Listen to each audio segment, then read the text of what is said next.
추운 겨울밤의 작은 용기. 매서운 한파가 몰아치던 겨울밤이었습니다. 바람이 차다 못해 이가 부딪힐 정도로 시렸습니다. 아내와 저는 옷깃을 여미고 건물 사이를 걷다가 결국 추위를 이기지 못하고 근처 국밥집으로 들어갔습니다. 늦은 시간임에도 가게 안은 손님들로 가득했습니다. 추운 날씨에 따뜻한 음식을 찾는 사람들로 북적였고 김이 모락모락 나는 국물 요리를 먹는 사람들의 볼은 붉게 상기되어 있었습니다. 역시 추위를 이기는 데는 뜨끈한 국물만 한 게 없구나 싶었습니다. 아내와 저는 문 쪽 자리에 앉아 국밥 2그릇을 주문했습니다. 막차 시간이 다가오고 있어서 서둘러 먹고 나가야 했습니다. 그런데 밖에서 두 분의 어르신이 가게 안을 힐끗힐끗 들여다보시며 한참을 서성이고 계셨습니다. 두 분이 무언가 이야기를 나누시는 것 같았는데 서로 의견이 맞지 않는 듯 조금 실랑이를 벌이시는 것처럼 보였습니다. 잠시 후 한 분이 조심스럽게 문을 열고 들어오셨고 뒤따라 또 한 분이 들어오셨습니다. 한눈에 봐도 낡고 초라한 옷차림이었습니다. 추위에 시달린 듯 얼굴은 창백했고 옷에서는 오랜 시간 씻지 못한 듯한 냄새가 풍기는 것 같았습니다. 주변 손님들도 그분들을 힐끔힐끔 쳐다보며 인상을 찌푸렸습니다. 두 어르신은 문가에 엉거주춤 앉으셔서 한참 동안 메뉴판을 들여다보셨습니다. 손가락으로 가격을 짚어가며 무언가 계산하시는 듯 했습니다. 주인 아주머니가 주문을 받으러 오자 두 분은 마치 죄인이라도 된 것처럼 조심스럽게 주머니에서 구겨진 지폐 몇 장을 꺼내 탁자 위에 펼쳐 놓으셨습니다. 저기, 죄송한데요. 저희가 가진 돈이 이게 전부인데? 너무 춥고 배가 고파서 그러는데 혹시 이 돈으로 뭐라도 먹을 수 있을까요? 목소리는 떨리고 있었고 손까지 모아가며 연신 고개를 숙이셨습니다. 그 모습이 너무나 비굴하고 불쌍해 보여서 가슴이 먹먹해졌습니다. 가게 안에 다른 손님들은 무슨 구경거리라도 생긴 듯 수군거리기 시작했습니다. 누군가는 혀를 차기도 했고 누군가는 고개를 돌려버리기도 했습니다. 저는 속으로 간절히 바랐습니다. 주인 아주머니가 그 어르신들을 좀 안쓰럽게 봐주셨으면 좋겠다고. 그래서 그 가격에라도 따뜻한 국밥 한 그릇씩 드실 수 있게 해주셨으면 좋겠다고. 하지만 제 바람과는 달리 주인 아주머니의 목소리가 높아졌습니다. 아니, 장사가 장사지 이 돈으로는 안 돼요. 나도 장사하는 사람이에요. 두 어르신은 더 이상 말씀하지 못하시고 힘겹게 자리에서 일어나셨습니다. 구부정한 등, 떨리는 손, 지친 어깨? 그 모습을 보는 순간 제가 계산하겠습니다라는 말이 목구멍까지 올라왔습니다. 하지만 차마 그 말을 꺼내지 못했습니다. 괜히 잘난 척한다는 시선, 혼자 선심 쓴다는 따가운 눈초리가 두려웠습니다. 결국 저는 아무 말도 하지 못한 채 찬바람 속으로 다시 나가시는 두 어르신의 흰 머리카락을 그저 멍하니 바라보기만 했습니다. 국밥이 나왔지만 도저히 목으로 넘어가지 않았습니다. 나 자신의 비겁함과 용기 없는 행동 때문에 가슴이 무거웠습니다. 아내도 마찬가지였던 것 같습니다. 우리는 서로 말은 하지 않았지만 두 어르신을 다시 찬바람 속으로 내보냈다는 죄책감에 사로잡혀 있었습니다. 거의 먹지도 못하고 계산을 하고 밖으로 나왔습니다. 아내와 저는 말없이 발걸음을 옮기고 있었는데 갑자기 아내가 제 옆구리를 콕 찌르며 길 건너편 포장마차를 가리켰습니다. 그곳에는 놀랍게도 조금 전 그 두 어르신이 앉아 계셨습니다. 김이 모락모락 나는 우동 그릇을 앞에 두고 맛있게 드시고 계셨습니다. 포장마차 주인 아저씨는 환한 미소를 지으며 어묵까지 건네주고 계셨습니다. 두 어르신의 얼굴에는 아까와는 달리 생기가 돌았고 주인 아저씨와 무언가 이야기를 나누며 웃고 계셨습니다. 그 모습을 보는 순간 가슴이 뜨거워졌습니다. 아, 그래도 세상에는 저렇게 따뜻한 마음을 가진 사람들이 있구나. 귓볼을 시리게 하던 추위가 가시는 듯 포근한 기분이 들었습니다. 제가 하지 못했던 작은 용기를 누군가는 아무렇지 않게 실천하고 있었습니다. 부끄러우면서도 한편으로는 고마웠습니다. 아내와 저는 다짐했습니다. 다음번에 이런 일이 생기면 우리가 꼭 먼저 나서자고. 남의 시선 따위는 신경 쓰지 말자고. 두 어르신이 그릇을 다 비우실 때까지 한참을 지켜보다가 기분 좋게 집으로 가는 발걸음을 재촉했습니다. 이상하게도 그날 밤 귀갓길은 전혀 춥지 않았습니다. 오히려 마음 한편이 따뜻해지는 기분이었습니다. 포장마차 주인 아저씨의 선한 마음이 저희에게까지 전해진 것 같았습니다. 두 번째 사연. 60. 다시 시작하는 인생. 올해 환갑을 맞이했습니다. 새해 종소리와 함께 60대로 접어들었다는 사실이 아직도 실감나지 않습니다. 어느새 고령자 대열에 낀 것 같아 갑자기 세월을 훌쩍 건너뛴 기분입니다. 어릴 적 뱀띠라는 사실이 참 싫었습니다. 몇 달만 일찍 태어났어도 용띠였을 텐데 말이죠. 12간지 동물 중 하필 뱀이라니. 다리도 없이 땅을 기어다니고 혀를 날름거리는 모습 때문에 친구들에게 구렁이처럼 능글맞다는 놀림을 받곤 했습니다. 민간 신앙에서는 집을 지켜준다며 좋아했지만 뱀에 대한 부정적 인식 때문에 쥐를 잡아주면서도 오히려 쥐띠보다 더 천대받는 처지였습니다. 어릴 때만 해도 시골에서 환갑 어른을 뵈면 절로 머리가 숙여질 만큼 위험이 느껴졌습니다. 그 시절엔 평균 수명이 짧아 자식들이 차려주는 회갑상을 받는 분들이 그리 많지 않았거든요. 그런데 제가 그 나이가 됐다는 게 아직도 낯설기만 합니다. 올해 초 아내가 새 달력을 걸며 한마디 했습니다. 올해 당신 환갑이네. 어떻게 기생 불러서 잔치해야 하는 거 아니야? 돈 드는데 뭘? 당신이 그냥 기생 노릇하면 되지. 대놓고 상 차려달라는 말 같네. 지금이 무슨 조선시대야? 아, 이 사람아. 몇 년 뒤 당신 환갑 때 차려줄 테니까. 오는 게 있어야 가는 것도 있지? 농담처럼 주고받았지만 표현이 좀 거칠었다 싶어 미안한 마음이 들었습니다. 동시에 묘한 쓸쓸함도 밀려왔습니다. 이룬 것도 별로 없이 벌써 이 나이가 됐나 싶어 허무했지만 한편으로는 그럭저럭 잘 살아왔다는 보람도 느껴졌습니다. 거울에 비친 제 얼굴을 가만히 들여다봤습니다. 마음은 여전히 철없는 청년 같은데 환갑이 된 모습이 참 어색했습니다. 과거는 사라지는 게 아니라 지금의 내 모습 속에 그대로 남아있더군요.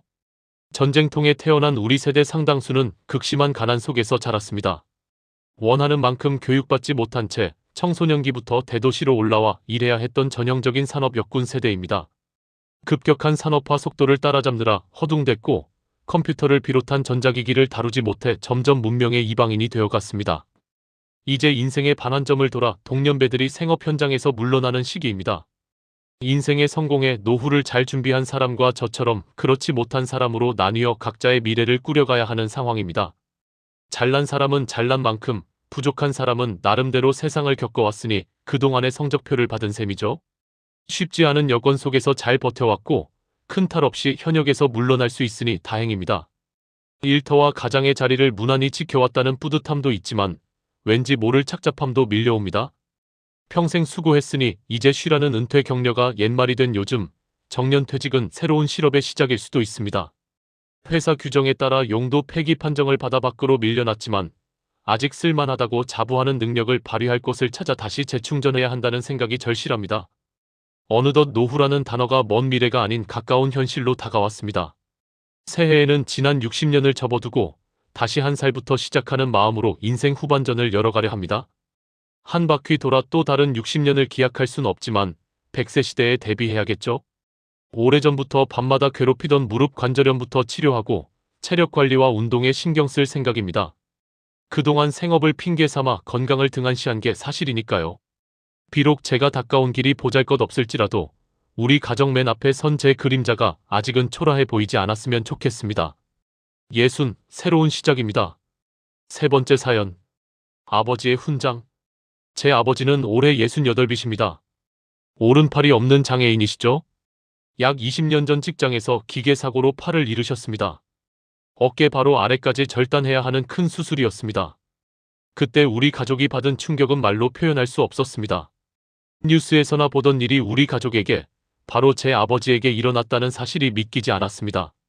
물론 당사자이신 아버지가 받으신 충격에 비하면 아무것도 아니었겠지만요. 문제는 절단 수술로 끝이 아니었다는 겁니다. 그 후로도 몇 차례 피부 이식 수술과 여러 치료가 이어졌습니다. 특히 걱정됐던 건 이런 큰 상처를 입은 환자들이 외상 후 스트레스로 정신적 고통을 받을 수 있다는 점이었습니다. 본인은 물론 가족의 도움이 절실하다고 했습니다. 다행히 아버지는 사고 전보다 오히려 더 활발하게 생활하려 애쓰셨습니다. 한쪽 팔만으로 집안 곳곳에 허드렛일을 도맡아 하셨습니다. 화분 받침대를 만들고 선반을 짜고 삐걱대는 현관문을 고치시며 일부러 일거리를 만들어 시간을 보내셨죠. 덕분에 가족들의 걱정과 달리 정신적으로는 건강하게 지내셨습니다. 그런데 아버지 몸에는 그 상처 말고도 정말 많은 흉터가 있습니다. 작은 흔적이 아니라 눈에 확 띄는 큰 상처들입니다. 시간을 30여 년 전으로 되돌리면 홀로 병원에서 수술 준비를 하시던 아버지 모습이 보입니다. 갑작스러운 심한 복통으로 병원을 찾으신 아버지는 급성 위궤양 진단을 받고 수술대에 오르셨습니다. 뒤늦게 소식을 듣고 달려간 어머니는 어린 동생과 저를 끌어안고 눈물을 흘리셨고 저와 동생도 무서워 울기만 했던 기억이 납니다. 그때 명치에서 배꼽까지 긴 수술 자국이 남으셨습니다.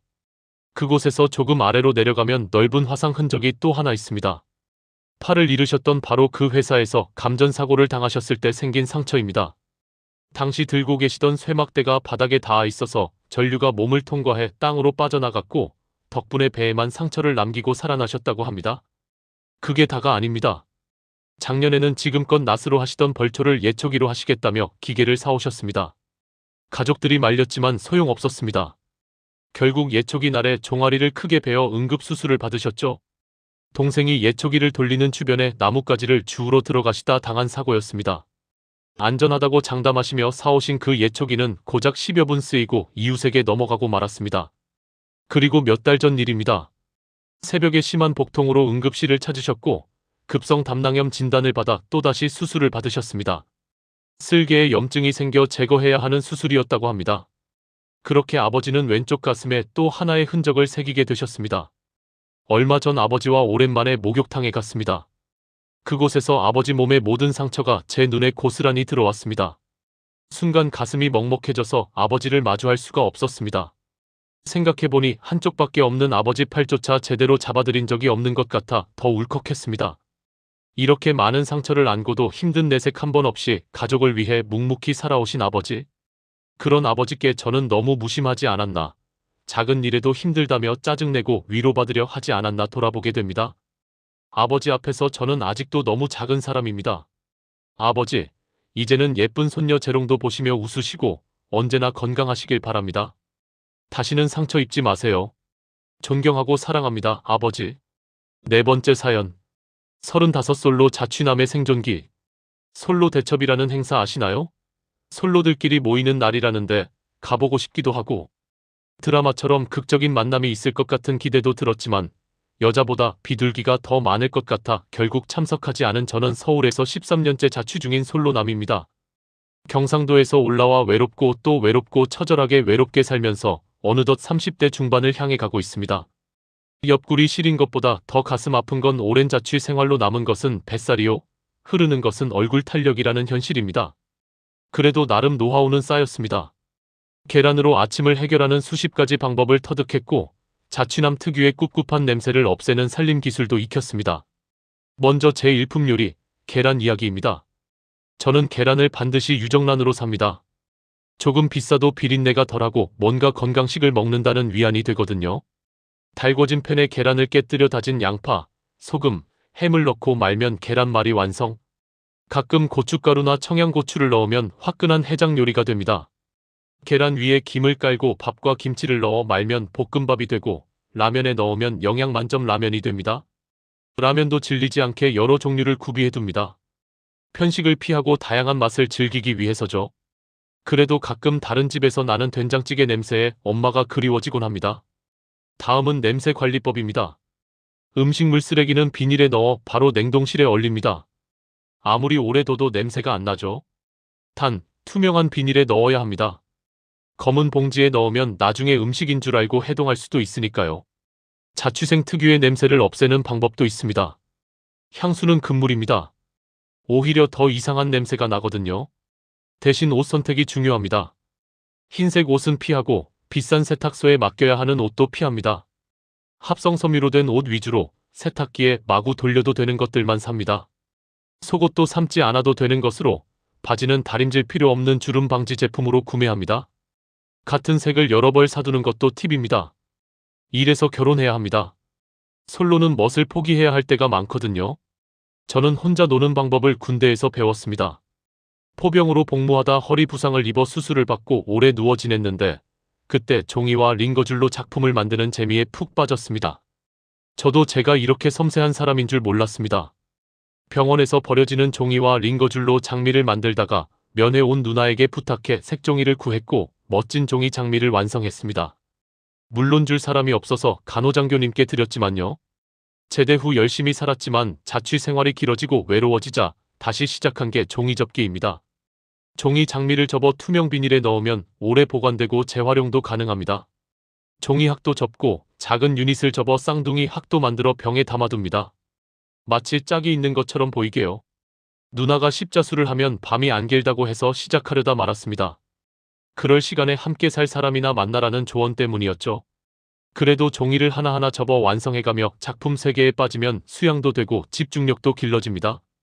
자취생활 10년이 넘어가면서 나름 깔끔하게 정돈하고 냄새 안 나게 생활하고 있다가도 이분이 오시면 정말 막 삐뚤어지고 싶습니다.